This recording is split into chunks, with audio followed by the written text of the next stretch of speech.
জাহান্নামের আগুন এত ভয়ঙ্কর, আমি আর আপনি যদি না চাই আপনার আমার ছেলে জাহান্নামের আগুনে পড়ে, তাহলে আপনার আমার কাজগুলো করা লাগবে। জাহান্নামের আগুন থেকে বাঁচাইতে হবে, আপনার আমার ছেলেকে দ্বীনের দাওয়াত দিতে হইবে। কথা বলেন ঠিক কিনা? আমি আর আপনি একবার দুইবার বলে শেষ, কিন্তু নূহ আলাইহিস সালাতু ওয়াস সালাম তার ছেলেকে 900 বছর দাওয়াত দিয়েছেন। কয়শো বছর?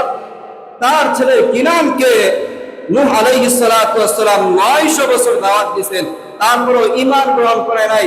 সে ছিল বেঈমান, মুরতাদ হয়ে গেছিল। আল্লাহ রাব্বুল আলামিন নূহ সালাতু ওয়াস সালামকে জানা দিলেন,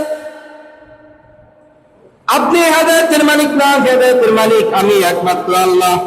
আমি আল্লাহ চাই না ও ঈমান গ্রহণ করুক। আপনি বারবার দাওয়াত দিতে যাইবেন না।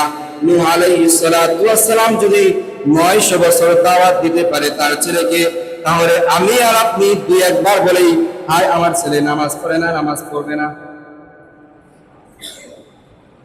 কিভাবে নামাজ পড়বেন?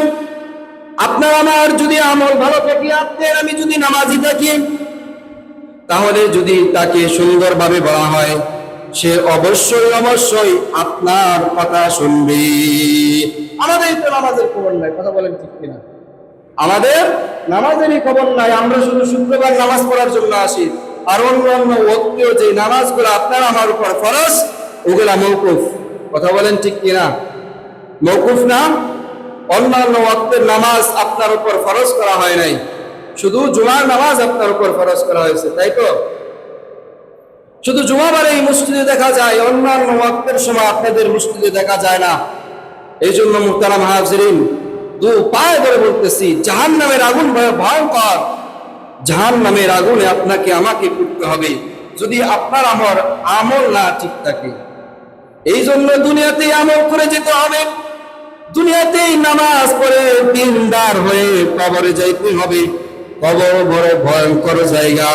কবর এমন কোন দিন নাই আপনারে আমারে ডাকে, এ মুমিন, এ বান্দা, যখন কবরে আইবি, কবরে আমল নিয়ে আইবি। কবর এমন একটা ভয়ঙ্কর জায়গা। কবর বলে আমি অন্ধকার কবরের ঘর, আমি অন্ধকার কবরের ঘর। এই ঘরের ভিতরে কোনো বাতি নাই, কোনো আলো নাই। আমি এমন একটা ঘর, সংকীর্ণতার ঘর।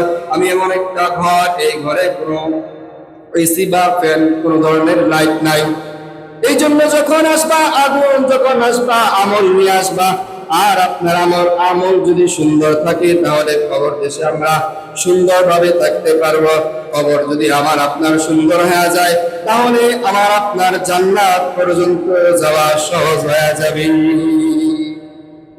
মুহতারাম হাজিরিন, যে আলোচনা করতেছিলাম, কু আনফুসাকুম ওয়া আহলিকুম নারা, নিজে জাহান্নামের আগুন থেকে বাঁচাও এবং অপরকে জাহান্নামের আগুন থেকে বাঁচাও। আমি জাহান্নামের আগুন থেকে বাঁচবো এবং অপরকে জাহান্নামের আগুন থেকে বাঁচাবো। ছেলে মেয়ের প্রতি আমাদের যে কর্তব্য,